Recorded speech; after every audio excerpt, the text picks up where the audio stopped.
జరంభేరి news కి స్వాగతం. దేశానికి అన్నం పెట్టే రైతు సంతోషంగా ఉంటేనే అందరం సంతోషంగా సుభిక్షంగా అన్నదాత సుఖీభవ ద్వారా ప్రభుత్వం వారిని ఆదుకునే బృహత్తర కార్యక్రమాన్ని నిర్వహిస్తుందని పలమనేరు శాసనసభ్యులు అమర్నాథ్ రెడ్డి పేర్కొన్నారు. గంగవరం మండలంలోని ఎంపీడీఓ కార్యాలయ ఆవరణంలో శుక్రవారం పీఎం కిసాన్ అన్నదాత సుఖీభవ 3వ విడత నేతల పంపిణీ కార్యక్రమంలో ఆయన పాల్గొన్నారు. ఈ సందర్భంగా రైతులను ఉద్దేశించి ఆయన మాట్లాడారు.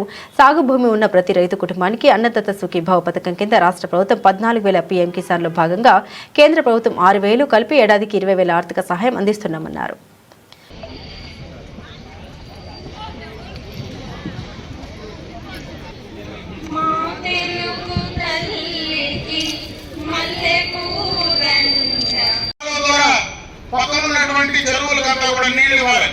ఆ కార్యక్రమం యొక్క ముఖ్య ఉద్దేశమే దానికి సంబంధించి ఎక్కడైతే గ్రావిటీ ద్వారా ఏ చెరువులకైతే నీళ్లు వెళ్తాయో అవన్నీ కూడా రాబోయేటువంటి ఫైనాన్షియల్ ఇయర్ లో ఖచ్చితంగా అక్కడ వెంట్లు పెట్టి అన్ని చెరువులు నింపేటువంటి కార్యక్రమాన్ని త్వరలోనే కూడా పూర్తి చేసే కార్యక్రమం తీసుకోబోతున్నాం. ముఖ్యంగా మన ప్రాంతంలో ఉండేటువంటి మెట్ట ప్రాంత రైతులందరూ కూడా మనకు చెరువులు కాలువలు నదులు లేకపోయినా బోర్లతో వ్యవసాయం చేసుకుంటా ఉన్నాం. బోర్లతో వ్యవసాయం చేసుకోవాలంటే ఖచ్చితంగా మనము ఈ రోజు డ్రిప్ ఇరిగేషన్ అనేది లేకపోతే ఒక్క చోట కూడా మనం వ్యవసాయం చేసుకునేటువంటి పరిస్థితి లేదు.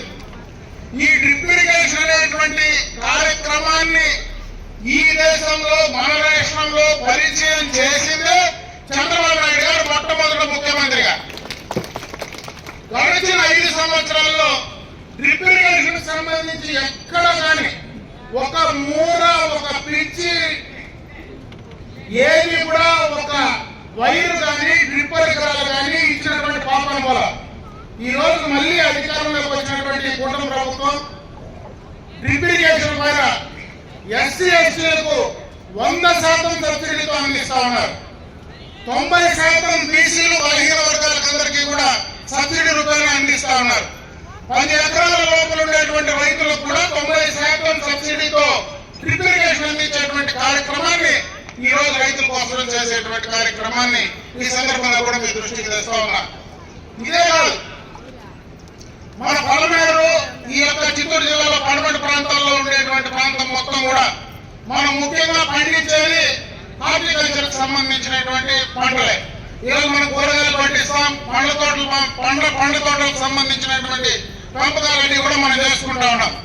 ఈ రోజు దానికి సంబంధించి ఒక ప్రత్యేకమైనటువంటి పథకాన్ని ఈ రోజు రాష్ట్రానికి చంద్రబాబు నాయుడు గారు తీసుకురాబోతా ఉన్నారు. దాదాపు 30,000 కోట్ల రూపాయలు ఏదైతే ఈ రాయలసీమకు సంబంధించి ప్రకాశం జిల్లాతో కూడా కలుపుకొని ఈ మెట్ట ప్రాంతంలో ఉండేటువంటి హార్టికల్చర్ ను డెవలప్ చేయాలని చెప్పి 30,000 కోట్ల రూపాయలతో ఒక ప్రత్యేకమైనటువంటి నిధిని తీసుకురాబోతా ఉన్నాం. మన బడ్జెట్ లో కూడా ప్రవేశపెట్టడం జరిగింది. దీనికి సంబంధించి ఆ యొక్క హార్టికల్చర్ ఏదైతే మనం పండిస్తామో దాన్ని మార్కెట్ తీసుకువెళ్ళడానికి రోడ్ల సౌకర్యానికి కానీ దానికి సంబంధించినటువంటి సాగుకు కావాల్సినటువంటి గ్రౌండ్ వాటర్ పెరగడానికి అంటే భూగర్భ జలాలు పెరగడానికి ఈరోజు మనకు కౌండిన్య నది ఉంది. కౌండిన్య నదిలో మొత్తం కూడా చెక్ డ్యామ్స్ అప్పటి నుంచి కూడా చెక్ డ్యామ్స్ అన్ని కూడా మనం పూర్తి స్థాయిలో కొత్తగా కట్టుకొని పాతవన్నీ రెడీ చేసుకోగలిగితే భూగర్భ జలాలు పెరిగితే బోర్లలో నీళ్లు దొరకవు.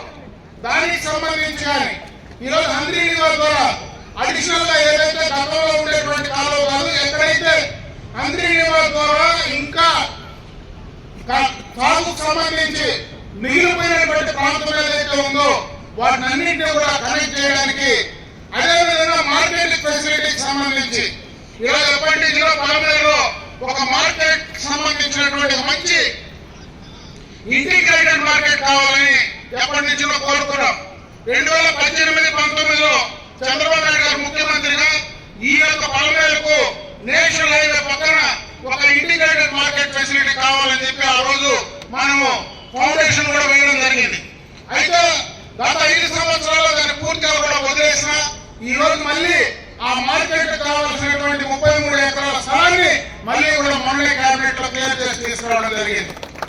ఇది ఏదైతే నేషనల్ హైవే పక్కన ఉంటే మనకు వచ్చేటువంటి వ్యాపారస్తులు ఈ ప్రాంతానికి వస్తే వాళ్లకు ఆ మార్కెటింగ్ ఫెసిలిటీ ద్వారా రైతులకు గిట్టుబాటు ధర తీసుకురావడానికి ఎక్కువ మంది